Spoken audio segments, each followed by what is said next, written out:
Hello అండి, జై శ్రీకృష్ణ. కొత్తగా నేర్చుకునే వాళ్ళ కోసం హ్యాండ్స్ కటింగ్ కోసం హ్యాండ్స్కి క్లాత్ ఎంత తీసుకోవాలి అసలు అర్థం కాదు కదా. ఇలా చేసి చూడండి. మనం ముందుగా చేతులు ఎంత తీసుకున్న తర్వాత ఇక్కడ 2 ఇంచులకి ఒక మార్కింగ్ చేసుకొని ఇక్కడ స్ట్రైట్గానే ఉంటుందండి షేపు. ఆ తర్వాత మనం స్ట్రైట్గా లైన్ కొట్టుకున్న తర్వాత ఇక్కడ చిన్న చేతులు కాబట్టి కంపల్సరీగా 2.5 దించాలి. ఇది 35 చెస్ట్ బ్లౌజ్ అండి.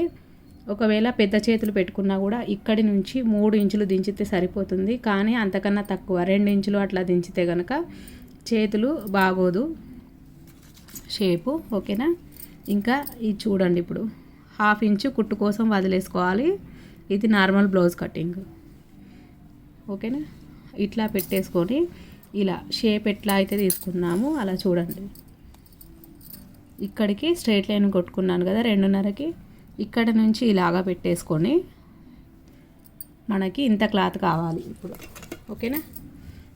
ఇక్కడికి ఇంత క్లాత్ అయితే సరిపోతుంది. ఒకవేళ మీ దగ్గర క్లాత్ లేదు అనుకోండి, ఇక్కడికే వచ్చింది అనుకోండి, అట్లాంటప్పుడు ఏం చేస్తారంటే ఇట్లా వస్తుంది కదా క్లాత్, అప్పుడు మీరు ఎక్స్ట్రా క్లాత్ ఏదైతే ఉంటుందో దీనికి మొత్తం అటాచ్ చేసుకున్న తర్వాత ఇక్కడ ఇంకొక 1/2 ఇంచు పైకి ఇలా తీసుకొని ఇక్కడ మొత్తం క్లాత్ అటాచ్ చేసుకున్న తర్వాత 2 పీసులు రెడీ అయినాయి అన్న తర్వాతనే అప్పుడు మీరు సేమ్ ఇదే విధంగా షేప్ పెట్టుకొని రెడీ చేసుకుంటే మీకు ఫినిషింగ్ అనేది కరెక్ట్గా వస్తుంది. ఓకేనా.